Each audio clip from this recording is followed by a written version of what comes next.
எங்க அப்பா வீட்டுல பேசிட்டு இருந்ததை நான் கேட்டேன். மாமாவை பஞ்சாயத்துல சிக்க வைக்க போறாங்களா? குளத்துல விஷம் கலந்தது மாமான்னு சொல்ல போறாங்க. பொய் சாட்சி சொல்ல மலைசாமி போயிட்டு இருக்கு. எப்படியாவது காப்பாத்துக்கா.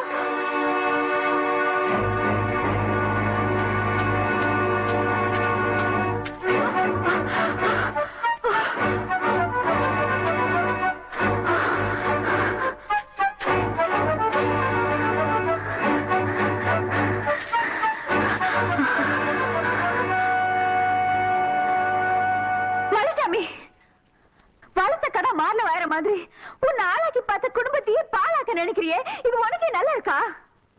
காய்ஞ்சு போற எலும்பு துண்டுக்கு ஆசைப்பட்டு கவுண்டர் கௌரவத்து மேலே கை வைக்க பாக்குறியா? உண்ட வீட்டுக்கு ரெண்டகம் பண்ணிராத. கேவலம் ஆடு மாடு மேய்ச்சிட்டு இருந்த நீ திடீர்னு ஒரு நாள் கவுண்டர் ஆயிட்டான்னு எனக்கே புத்தி சொல்ல வந்துட்டியா? படிச்சவனுக்கு என்ன மரியாதை கொடுக்கணும்ன்றது உன் புருஷனுக்கு தெரியல. அது என்னன்னு புரிய வைக்கிறதுக்கு தான் இப்ப நான் போய்கிட்டு இருக்கேன். மலைசாமி, நீ தங்கத்துக்கும் தகரத்துக்கும் வித்தியாசம் தெரியாம போய் மவராச மாதிரி ஒரு ஈ எறும்பு கூட தீங்கு நினைச்சது இல்ல. அவருக்கு எது பொய் சாட்சி சொல்ல போயிடாத. உன் கால வந்து கேக்குற, அவருக்கு துரோகம் பண்ணிடாத.